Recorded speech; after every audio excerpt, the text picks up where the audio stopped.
Alright, well, I've got 2 packages that have arrived out of 3 because Amazon decided to one-up their own dumbness, so we'll talk about that in a little bit. Let's see. We got receipt.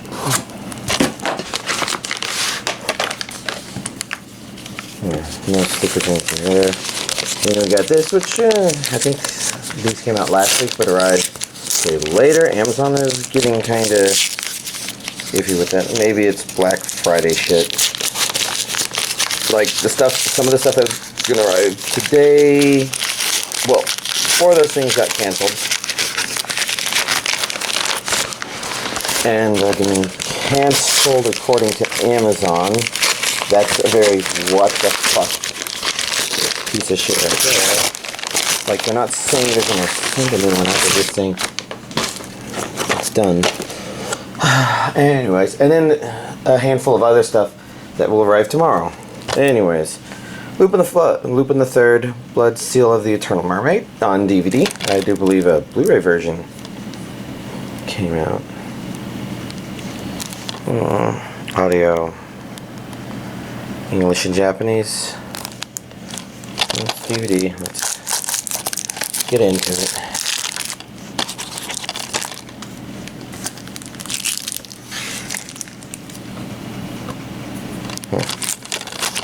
Get that plastic out of the way, and then get the rest of the plastic off of the way.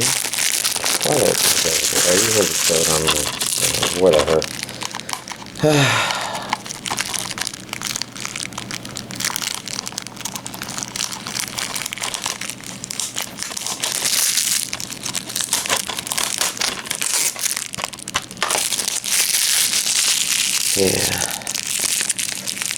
I don't know, I'm just trying to do stuff.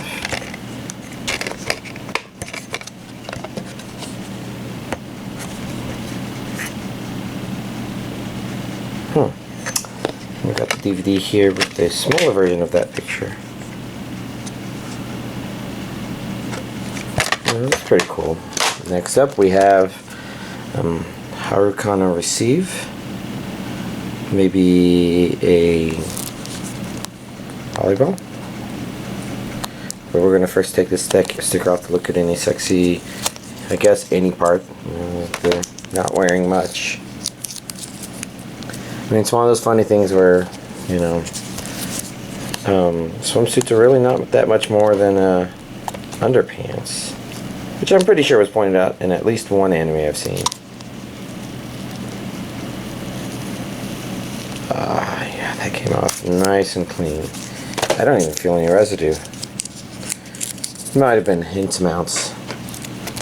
That's pretty cool. I'm not sure if I know much about this show anyways. Complete uncut. I'm not sure if uncut means much of anything. Regions A and B. English audio, Japanese audio. Special features here.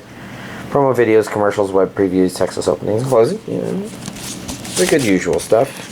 Ooh, look. It's got a different thing on the inside. I'm trying to decide which I like more. This one has some more dynamic action going on to it, which is pretty neat. This one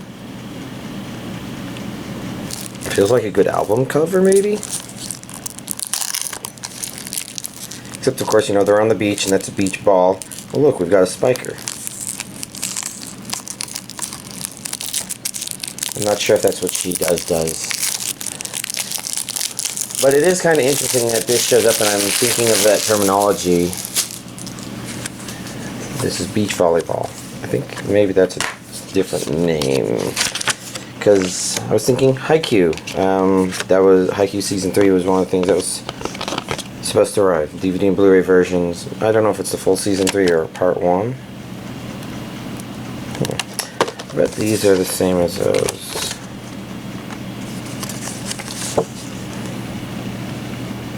They certainly look very actiony.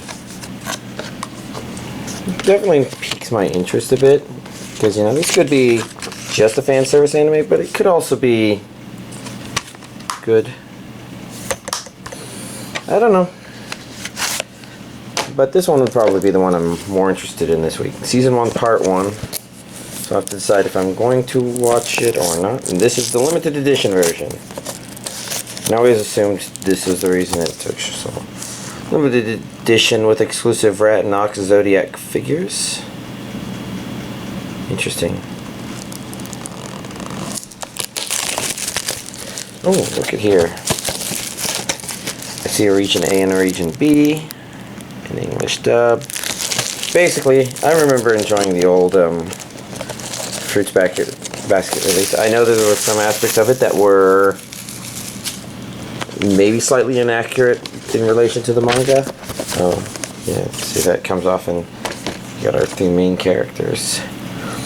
But only slightly, because the I think it was slightly because the manga had not clarified certain things yet, and so by the time this series came out, I'm trying to figure out how I'm doing what with all this stuff. Anyways, I can't elaborate too much on what I think I remember. Ooh, see that? That's the rat. I'm trying to decide if I want to keep it in that or not. That's probably for transportation purposes. And this was the ox. Doesn't look like an ox.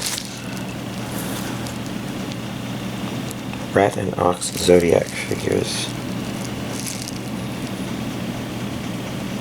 Oh, I guess I could see there's little horns on the top of it there.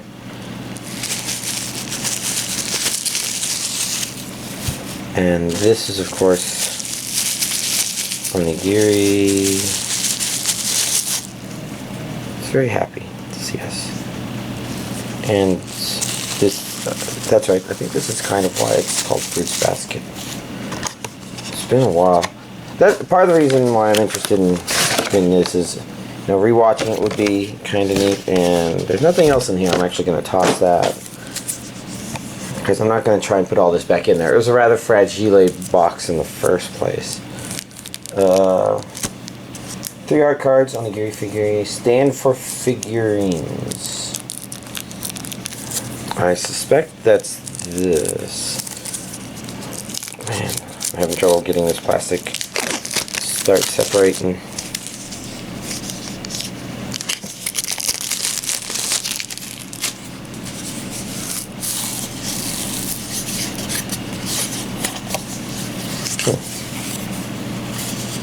Interesting. I've got some cards.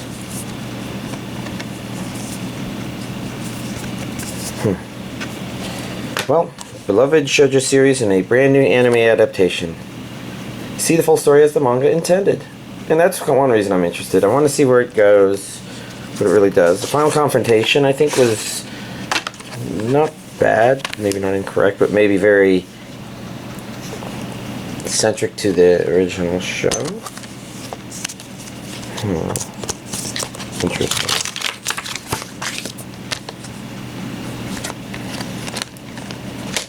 Oof.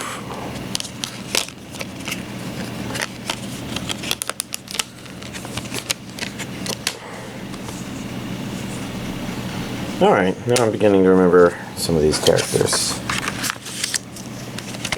The situations. Anyways, this is probably my high priority watch, but we'll see. Anyways, here's this week's anime DVD collection update.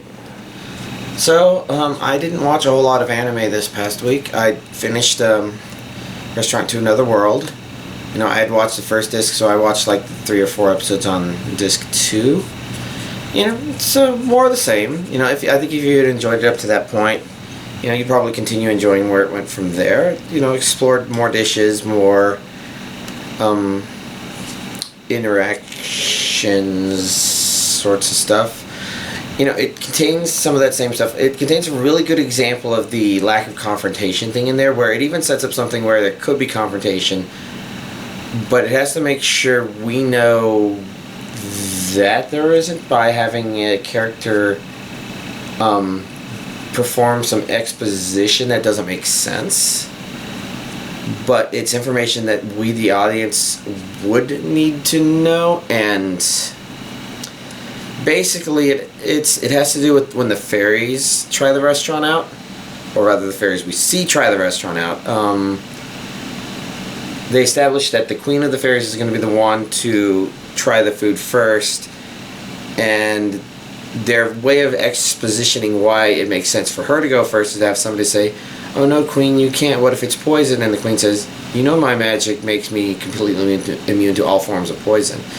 Which kind of means it's weird that there was worry in the first place, and at the same time, the subject should have known that. So, that's a little detail of, a common problem you run into with shows that are trying to be without confrontation. When they have to introduce some fake confrontation stuff, then you end up with fake workarounds, I guess, to stuff. It's just a thought I had when I watched that scene, but otherwise I thought it was fine. Last episode was kind of neat in that it gives you a rough idea of why the restaurant works the way it does. Nothing that would make you say, "Oh yeah, okay, I gotta see more of this." I could see more of the universe. That might be kind of nice, but it's okay. Anyways, the only other thing I watched was the first 2 episodes of Ronia, which means I've watched enough of it to know that it's pronounced Ronia, and at least that's how they pronounce it in the show. In the English dub, I guess. They had some interesting accents to them, so I'm guessing either it wasn't dubbed in...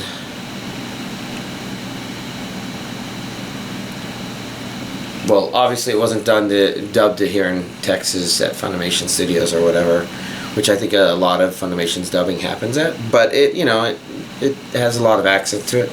Maybe if I read the back I would recognize the names of characters, because I do know that it looked like Gillian Anderson was maybe doing some of the narration, which is interesting.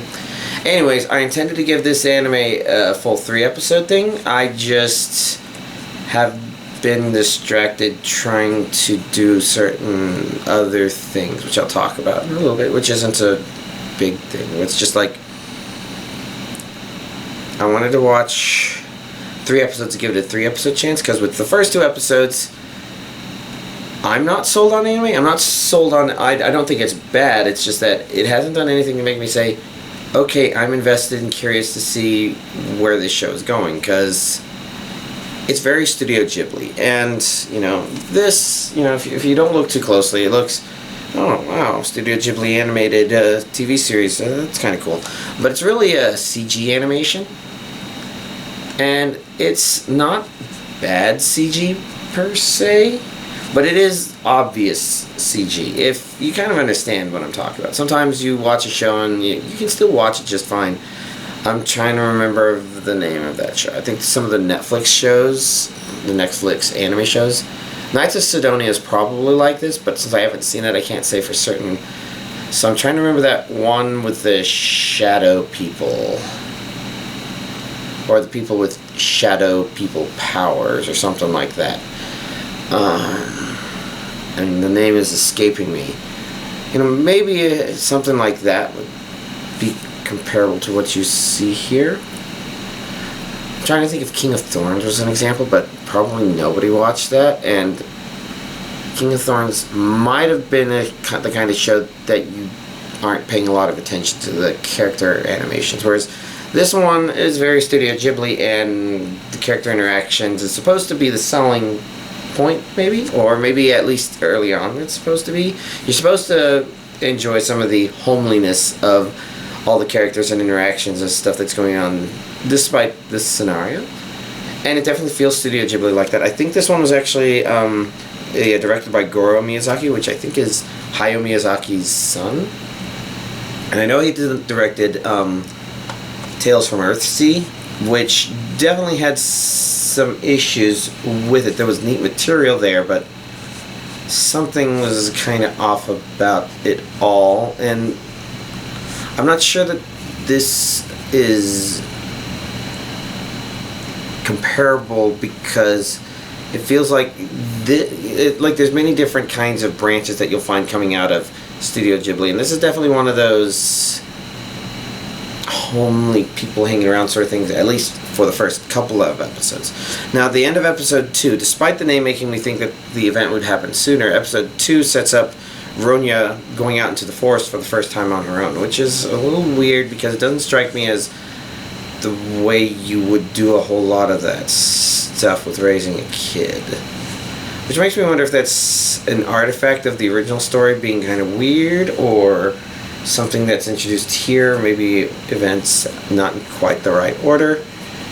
But overall, that's where I would begin to see, okay, what kind of confrontations, what kind of things does this show want us to think that the next 20 episodes are? That would have been episode 3, right after that, with her actually being in the forest and interacting for the first time, and maybe seeing some of the first conflict. But, I don't know.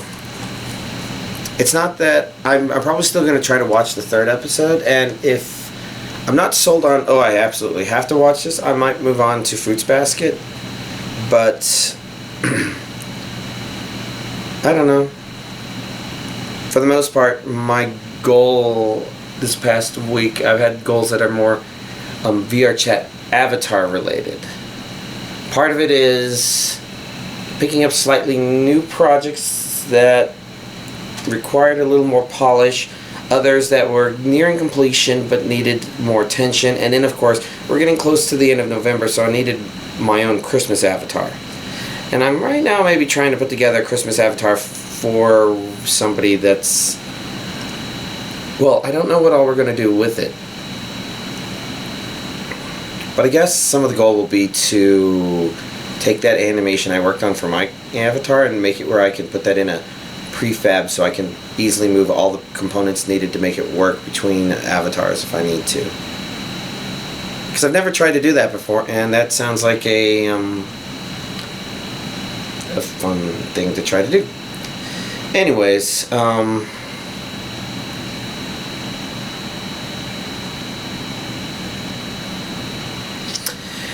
yeah, that's pretty much been my main focus, is actually VRChat avatars, because I mentioned a whole lot of stuff there, and I finished the Woo onesie. That one required me to, I mean, that one has like a full assortment of dancing emotes that I had never tried to use before, and all of them are partnered up with sounds, so I had to either create the pairs and do whatever adjusting I needed to assimilate them into my own asset structure for current and future use, or I had to grab one piece and then generate the other piece and then get them together, tweaking here and there. And the last handful of things I had to do was the Team Fortress 2 Soldier of Dance thing where they're kicking.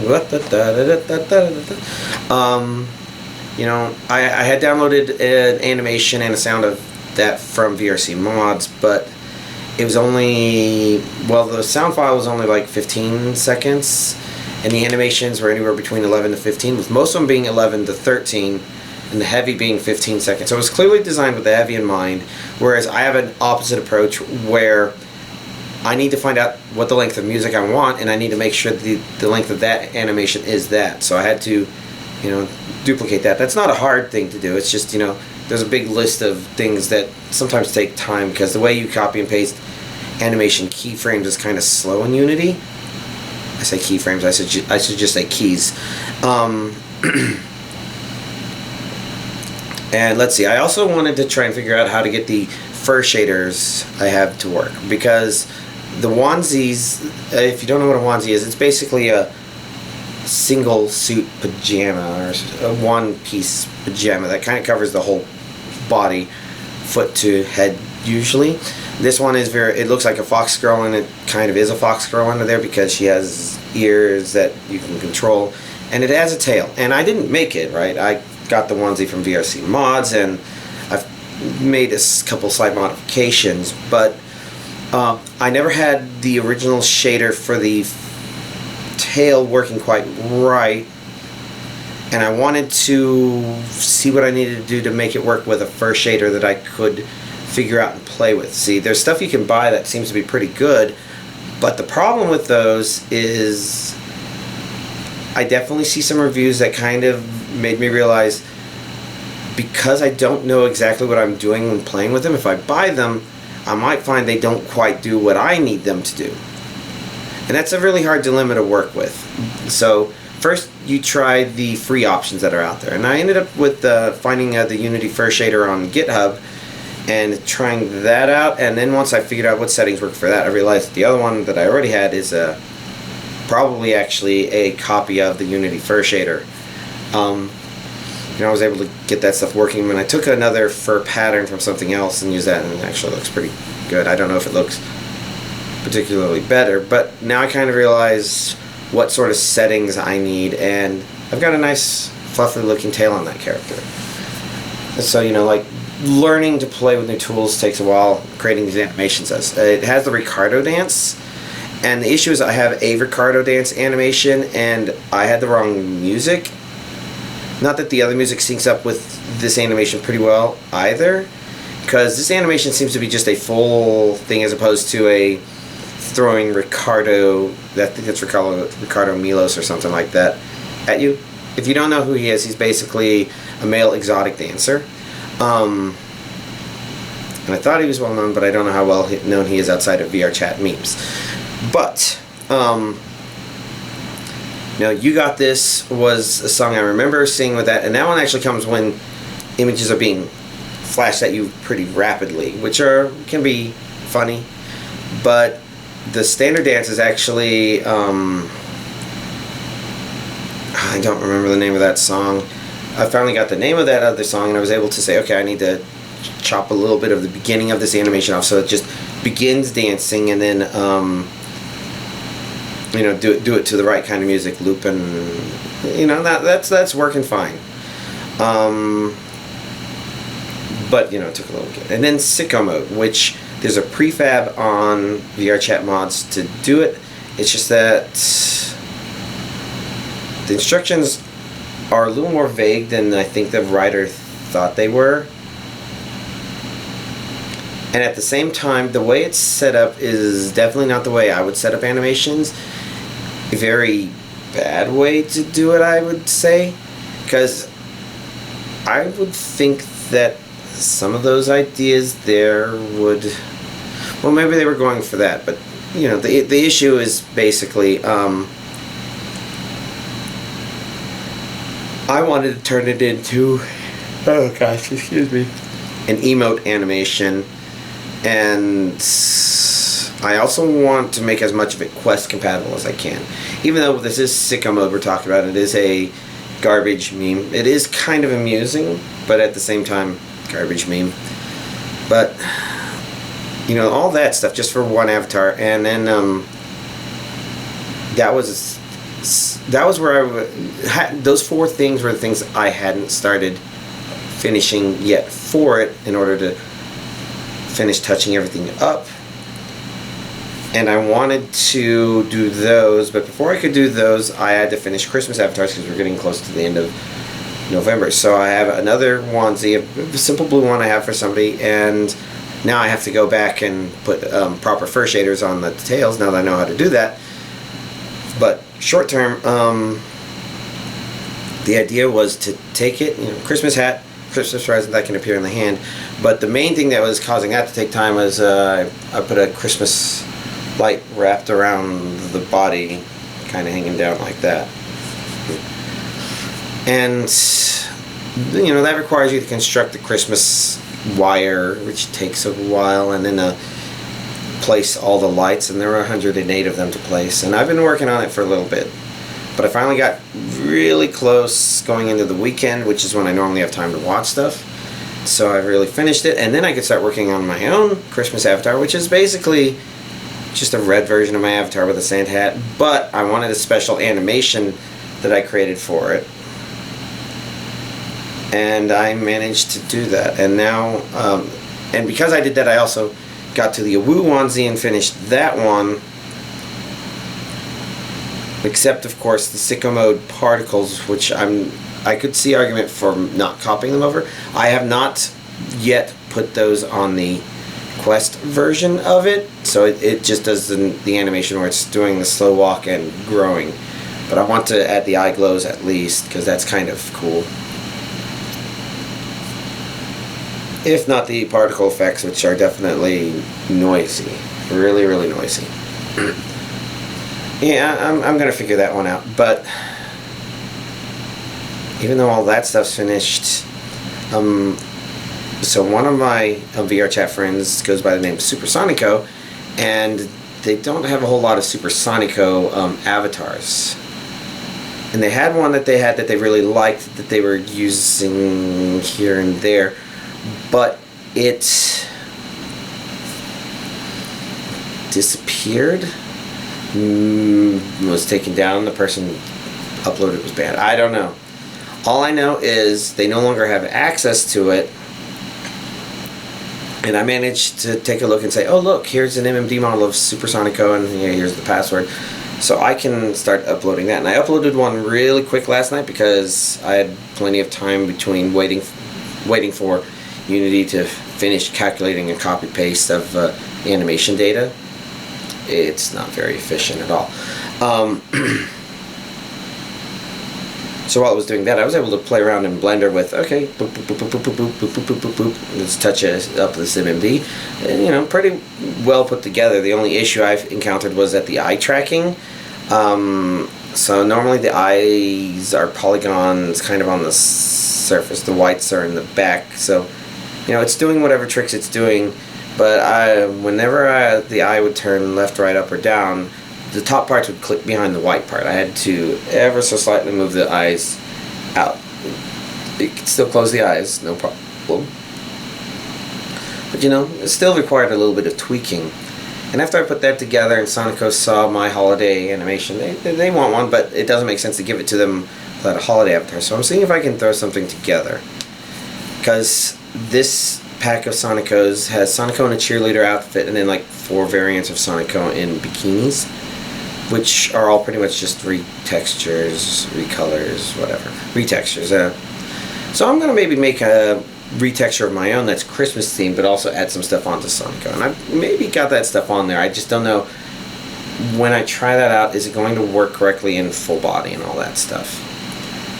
So that'll be an interesting test.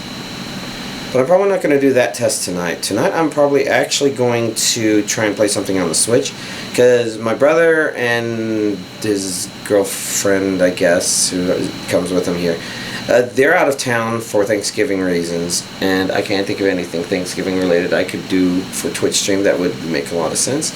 So I might fire up Pokemon Sword. I don't have a lot of confidence that I'm going to want to do much. I wouldn't guess that my Pokemon playing would be that exciting, but I'm going on. I'm hoping to find a good way to show these avatar things, because they're funny, they're kind of amusing. If you've never seen them before, I don't know what you think. Anyways, I think I've gotten a little drifty. This next week, if there's any reason that I won't get much of any anime watching done, it'd be if I'm doing VRChat avatar stuff and Thanksgiving stuff, because I really love Thanksgiving. Tomorrow I'm going to bake pumpkin pie, make sure all my dishes and counters and stuff are all cleaned up. Then on Thursday morning, I'm going to have an alarm so I can put the turkeys in the slow cooker. It's just butterball turkey breast roasts. I'll try and record some of that information, because it's a good, simple idea. Anyways, you know, and I guess if I'm mentioning that here and you're here and you're like, well, I wasn't going to have anything for Thanksgiving, but what is this about turkey and slow cooker? Well, Butterball, you know, they release a lot of turkey stuff. You can probably go to your local grocery store and find Butterball turkeys, maybe turkey breasts, but they have a kind of hefty little 3-pound thing of meat that's just the meat, no bone in, called roasts. And in particular, they have 2 kinds of roast. They have a mix of white and dark meat, and then they have their turkey breast roast. So, and the turkey breast roast is what I get. And the nice thing about cooking it in the slow cooker is, from my experience, you can go from completely frozen to completely cooked in a 4-hour period of time. And anything you cook beyond that is just more to have it not just be a thawed and cooked piece of meat. You know, you're trying to get flavors in there.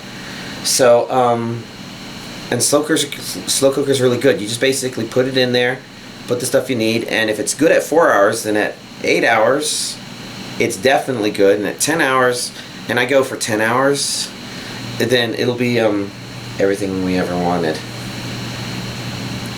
So basically, you know, that's the basic turkey thing. And I mention that now because if y'all watch this video and you decide to hit the grocery store and say, oh look, there's one of those things at 3 pounds of turkey breast that Gigafrost mentioned, then who knows, that would be great if I just made somebody's Thanksgiving.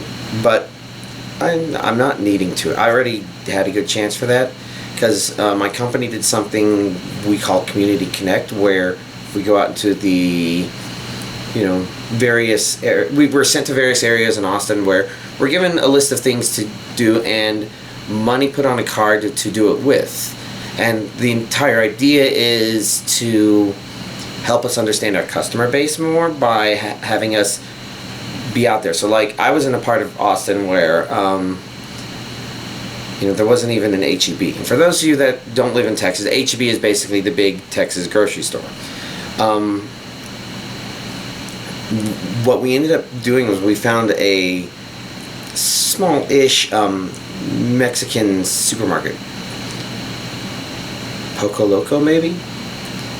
Really neat. It was really neat. And, you know, because of the time frame, one of the goals on our thing is to try and find a family that's trying to prepare ahead of time for the holiday meals and help them out. And in this case, we found a brother-sister couple who were walking into the store not even sure if they were going to be able to afford turkey. They were just going to check the price, and we were able to say, let us cover that for you. And that one was my favorite because I just love Thanksgiving a lot. It's one of my favorite meals, and I'm glad that they're hopefully going to have a really good chance to do something. You know, there's a bunch of other neat stories, but that one is my babbling beyond babbling, because I said I was babbling and needing to end. Anyways, y'all have a nice Thanksgiving and a nice week.